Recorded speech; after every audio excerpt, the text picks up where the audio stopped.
shot in 4K ultra high definition. Your #1 source for local news. WRAL News. Coverage you can count on.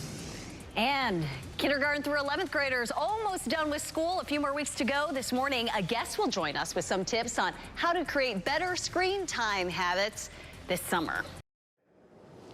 It is tough enough to regulate screen time for children during the school year, and it's a bigger challenge during the summer months. Parenting educator Laura Lynn Knight joins us now with guidance on how to regulate screen time along with some summer activities.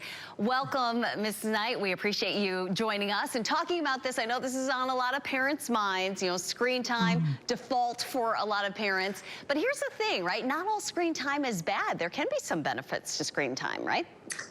Absolutely. There can absolutely be benefits to screen time, and it's not all bad. It's just the overuse of screen time that we find parents really are getting into this predicament around. And also parents are constantly in this power struggle around screen times, like children demanding more, parents not knowing how much to give.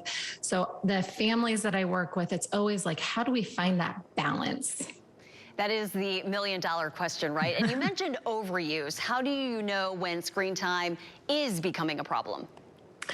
You know, we know that screen time releases a lot of dopamine in the brain, and there can be healthy ways to get dopamine through exercise and eating good foods. There can be unhealthy ways to get dopamine, and it's been proven that screens are actually an unhealthy form of dopamine, especially if they're being used at excess. So if you find that your child just wants more and more and more, and they're begging and you're arguing, that's a really good clue that you've reached that limit. Or maybe your child's using screens and then you notice they're happy during that time, but they get off and they're more melting down. They're having more tantrums afterwards. It's like, okay, it's time to rein this in a little bit. Right. And when they're melting down, it can be tempting to just give them back the screens. But what can you do to keep the screen time manageable, especially in the summertime when they have so much free time?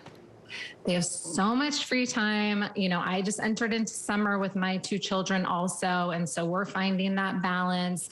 And so what we do and what I help other families do is we sit down together at the beginning of summer and we make a list and we say, hey, what are the things that we can do in our home that don't involve screens? Because the fact is that I'm not always available to play. You know, the parents aren't always available to be there. So the list becomes, what are things that you can do alone, you know, by yourself or with your sibling? Make that list, have your child create it so they feel a sense of being part of the process. And then it's not just authoritarian, you saying no more screens, go figure it out. You know, like really take time, help train them so they can learn, oh, these are other alternatives of what we can do. And then also building in that special connection and time that we can do as a family. So, you know, the list kind of includes both of those things. And reality check for parents, see how much time we're spending on our own devices and screens as well. Thank you for saying that. Kids are watching us too. So let's find those family activities that don't always involve the screen time. Laura Lynn Knight, that's all the time we have, but we really appreciate you talking with us, and thanks for the guidance. Thank you so much. Thanks for having me.